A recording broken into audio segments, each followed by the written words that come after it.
Welcome to the Restricted Handling Daily Intel Brief. This is what's been going on in China in the past 24 hours.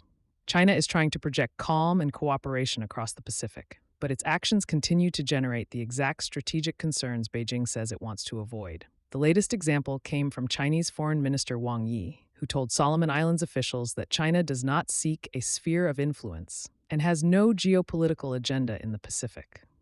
Beijing's argument is that its relationships with island nations are built around development, climate cooperation, healthcare, and economic partnerships. Wang specifically said China's engagement comes without political strings attached. The challenge for Beijing is that the message arrived right after China conducted a submarine-launched missile test into the South Pacific. The missile carried a dummy warhead, but the demonstration was clearly designed to show capability and reach. Solomon Islands Prime Minister Matthew Whale acknowledged China as a partner, but criticized the move, saying it was not the kind of behavior expected from a friend. This is becoming a recurring challenge for China's diplomacy. Beijing wants to be viewed as a responsible global power, offering alternatives to U.S. partnerships. But military demonstrations, especially in regions where smaller countries are already weighing competing security relationships, create a different impression. That same tension is playing out in the South China Sea, where China is pushing back against growing international criticism of its maritime claims. Beijing warned European governments to stop supporting the 2016 arbitration ruling that rejected many of China's expansive claims in the South China Sea. Chinese officials argued Europe has no role in the dispute and accused outside countries of interfering in China's sovereignty. The immediate issue remains Scarborough Shoal, a contested feature claimed by both China and the Philippines. China has increased Coast Guard activity around the shoal and has used a combination of patrols, research missions, and administrative measures to strengthen its position. The Philippines is increasingly concerned that Beijing is following a familiar pattern: establish a presence, create a legal justification, and gradually make that presence permanent. It is a strategy China previously used in other disputed areas, where temporary facilities eventually became permanent military positions. The Philippines is responding by expanding security cooperation with partners. The U.S. remains central, but Manila is also strengthening relationships with other countries, including through maritime exercises, surveillance cooperation, and missile training. The larger concern is that more frequent encounters between Chinese and Philippine vessels create more opportunities for an incident that neither side intended.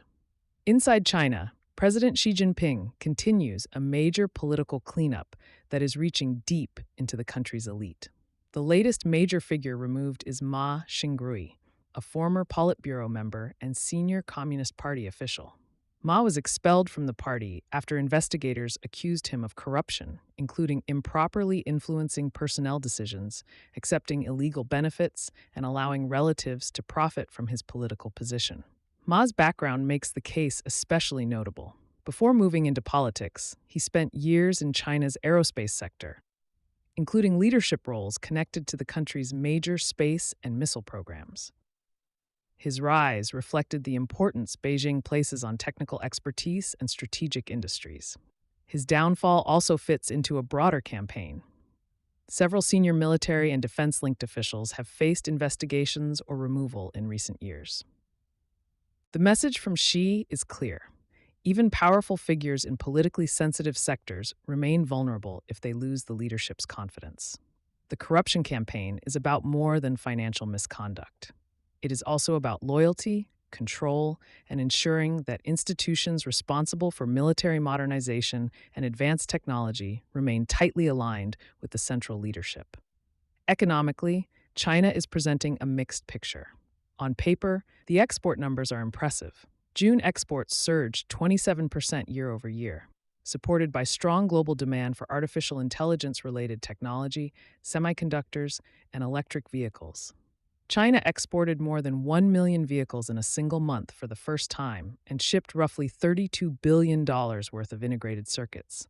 The country's trade surplus reached $125.6 billion in June. Those figures are helping Beijing maintain economic momentum, but the domestic picture remains far less comfortable. Consumer spending remains weak. The property crisis continues to weigh on confidence. Investment has slowed. China's factories are increasingly dependent on foreign customers to absorb production. The AI boom has become a major cushion for the Chinese economy, but it does not solve every underlying problem. Beijing has built extraordinary industrial capacity, but it still faces the challenge of convincing households to spend more and businesses to invest with confidence. China is also watching developments in the Middle East because of its energy exposure. Beijing called for the Strait of Hormuz to reopen and emphasized the importance of safe commercial passage. That waterway carries a significant portion of global oil shipments and is especially important for China, which relies heavily on imported energy. China remains Iran's largest oil customer and one of Tehran's most important economic partners. Chinese officials have maintained contact with Iranian leadership, including through meetings between Foreign Minister Wang Yi and Iranian officials. But Beijing is keeping its distance from becoming the primary crisis manager.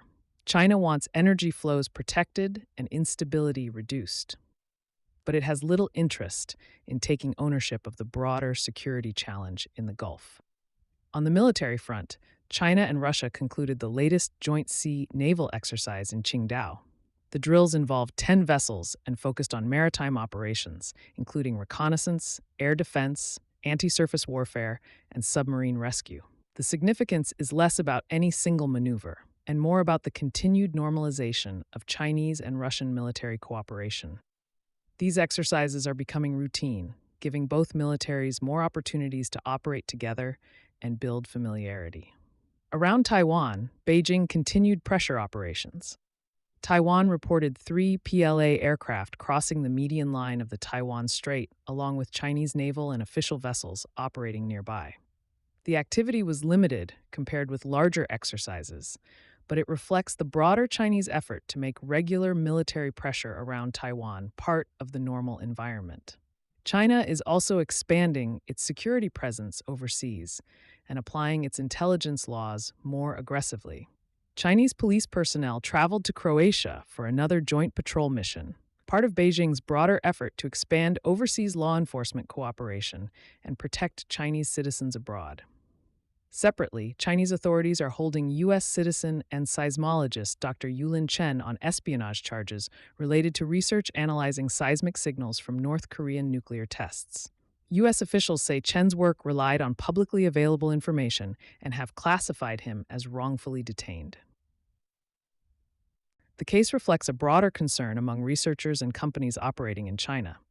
Activities that were once viewed as normal scientific or commercial engagement can increasingly become framed through a national security lens.